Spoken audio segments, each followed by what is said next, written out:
Assalamualaikum warahmatullahi wabarakatuh. Kami dari kelompok 1 beranggotakan saya Eulia Arlia Frida, yang kedua Rida Fitri, dan yang ketiga Mustafa. Kami akan mempresentasikan hasil diskusi makalah kami yang berjudul Segmentasi Pasar dan Analis Demografi. Saya akan menjelaskan tentang segmentasi pasar. Pengertian dari segmentasi pasar.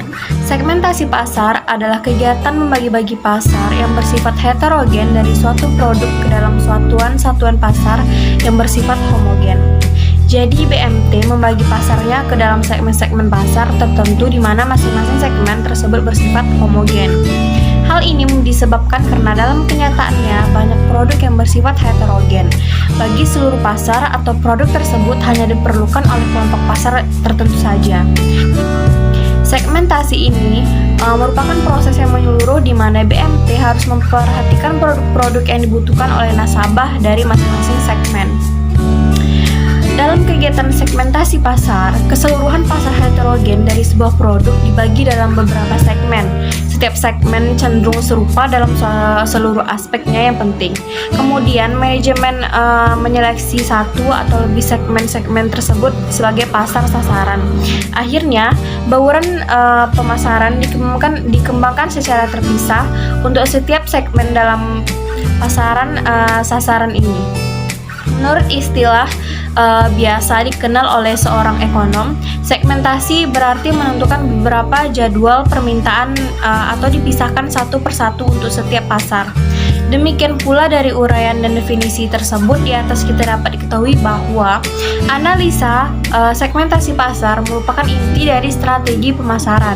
Karena strategi pemasaran menyangkut dua kegiatan. Yang pertama adalah pemilihan pasar yang akan dijadikan sasaran penjualan, di mana suatu kegiatan menentukan kemampuan untuk mengukur secara efektif kesempatan penjualan di berbagai segmen pasar.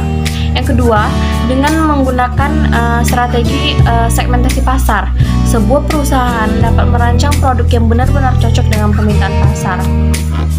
Selanjutnya, saya akan menjelaskan syarat-syarat untuk mengadakan segmentasi yang efektif.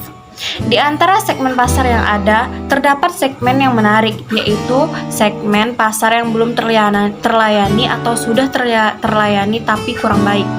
Di samping itu, masih ada 3 faktor yang harus dipertimbangkan untuk menunjang usaha segmentasi secara efektif.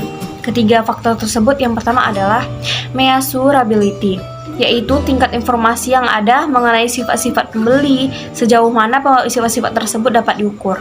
Yang kedua, accessibility, yaitu tingkat di mana perusahaan itu secara efektif memusatkan pemasarannya pada segmen yang tetap terpilih.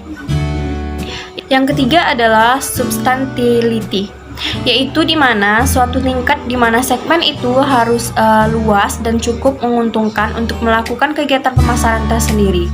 Dan syarat-syarat segmentasi pasar yang efektif agar segmentasi pasar dapat menjadi alat yang ampuh untuk memenangkan persaingan atau kompetisi, pemasar harus menyusun segmentasi yang efektif. Segmentasi pasar yang efektif harus memenuhi syarat sebagai berikut. Yang pertama, dapat diakses. Segmen yang dapat dijangkau dilayani secara efektif. Yang kedua adalah pemasar harus dapat melihat dari sudut pandang yang unik dan berbeda dari pesaing. Dengan melihat pasar yang berbeda, maka pemasar akan dapat mempengaruhkan persaingan ke aspek-aspek di mana pemasar memahami betul karakteristik dan rule of the game di dalamnya. Yang ketiga, ada metode yang digunakannya harus sejauh mungkin mencerminkan perilaku pembeli dan menentukan alasan pembelian atau reason to buy. Yang keempat, ada segmen-segmen yang teridentifikasi haruslah memiliki ukuran yang cukup signifikan dan memiliki prospek yang baik untuk berkembang di masa yang akan datang. Materi selanjutnya akan disampaikan oleh rekan saya Rida Fitri. Baiklah, di sini saya akan melanjutkan presentasi dari Ewin, yaitu ketiga, pendekatan segmentasi pasar. Sebelumnya, segmentasi pasar merupakan bagian dari kegiatan yang dilakukan oleh pemasar di dalam rangka untuk mencari pelanggan yang diharapkan dari mereka itu. Sehingga segmentasi pasar merupakan kegiatan pemasar di dalam menghadapi pasar yang telah menjadi target penjualan.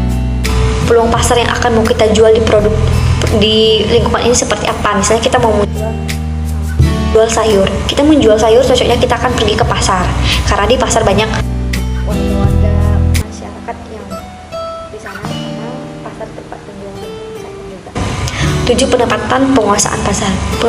Penetapan penguasaan pasar ini siapa yang akan membagi-bagi kinerja karyawannya, seperti itu. Siapa yang akan menjadi bahan-bahannya, siapa yang akan pergi untuk membeli bahannya, seperti itu.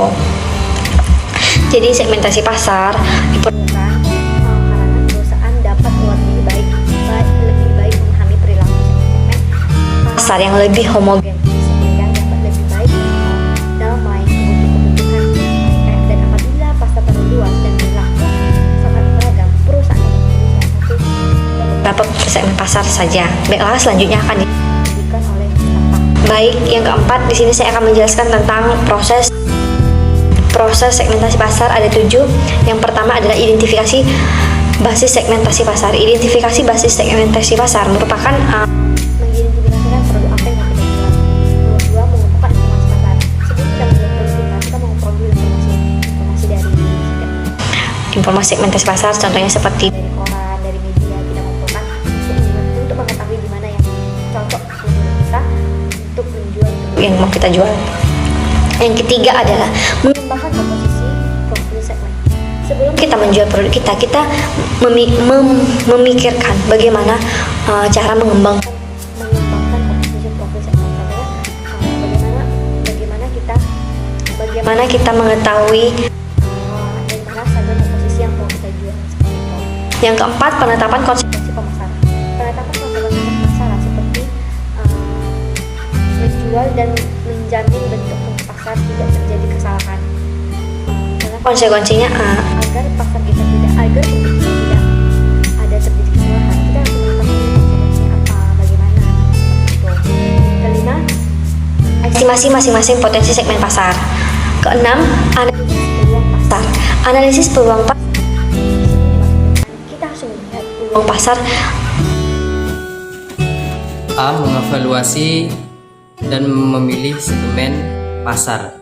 Dalam mengevaluasi segmen pasar, yaitu memiliki 2 faktor seperti daya tarik keseluruhan segmen serta tujuan dan sumber daya perusahaan. Yaitu di dalam mengevaluasi dan memilih segmen pasar itu terdapat 5 pembagian. Yang pertama itu ada konsentrasi segmen tunggal. Nah, apa itu konsentrasi segmen tunggal?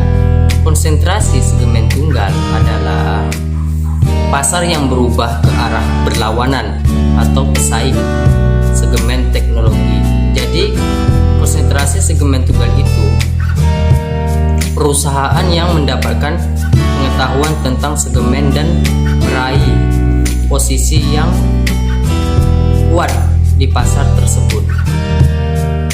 Jadi contoh konsentrasi segmen tunggal itu seperti usaha yang menggunakan segmen tunggal, misalnya usaha yang dokumentasi untuk pernikahan, khususnya untuk kalangan ekonomi yang menengah. Jadi dia khusus untuk dokumentasi pernikahan saja, tidak bisa untuk acara-acara lain. Dan yang kedua itu ada spesialisasi selektif. Spesialisasi selektif itu adalah perusahaan yang memiliki sejumlah segmen. Masing-masing segmen menarik dan memadai. Jadi di dalam seleksifikasi selektif itu perusahaan memiliki potensi yang tinggi yang bisa menghasilkan uang dan segala macam keuntungan di dalam selektif itu. Identifikasinya bisa memadai risiko dalam perusahaan. Dan yang ketiga itu adalah sertifikasi produk, yaitu pengusaha membuat produk pasar yang bertujuan untuk meningkatkan hasil produknya.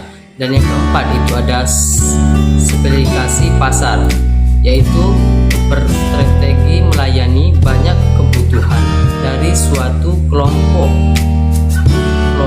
tertentu dan dapat disesuaikan dengan tujuan perusahaan. Dan yang kelima itu ada cakupan pasar penuh, yaitu perusahaan berusaha melayani semua kelompok dan produk yang dibutuhkan oleh pasar tersebut. Tetapi hanya perusahaan besar saja yang bisa melakukannya. Ketika permintaan lebih tinggi, maka perusahaan besarlah yang bisa melakukan seperti permintaan yang besar untuk melakukan mengisi atau pasar. Jadi di dalam pasar tadi itu ada perusahaan yang besar.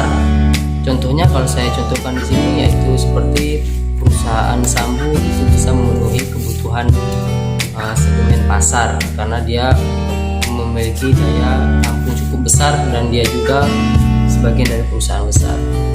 Yang B yaitu analisis demografi. Analisis demografi adalah analisis penduduk dari rahim hingga liang kubur, dan analisis penduduk itu bersifat kehidupan manusia sejak dari kandungannya sampai dia meninggal. Dan demokrasi ini merujuk data statistik juga penduduk, termasuk seperti pendapatan umur, pendapatan tingkat pendidikan, itu termasuk ke dalam analisis demokrasi. Sedangkan kalau menurut Hermann demografi itu termasuk ke dalam statistik Artibus Segmentation, yang artinya cara memandang pasar berdasarkan wilayah, negara, kawasan, provinsi, atau kota. Dan di dalam analisis demokrasi tersebut terdapat 4 bagian. Nah, apa itu? Yang pertama itu mempelajari kuantitatif dan distribusi penduduk dalam suatu daerah tertentu. Dan yang kedua itu ada menjelaskan pertumbuhan penduduk pada masa lampau, seperti keadaannya dan persaingannya dan data-data tersebut. Dan yang ketiga itu terdapat pengembangan hubungan sebab akibat antara perkembangan penduduk dengan bermasalah macam aspek-aspek organisasi sosial. Dan yang keempat itu adalah pemikiran pertumbuhan penduduk masa yang akan datang. Baik, mungkin cukup sekian dari penjelasan kami pada hari ini. Semoga apa yang kami jelaskan teman-teman bisa memahami lebih jelas.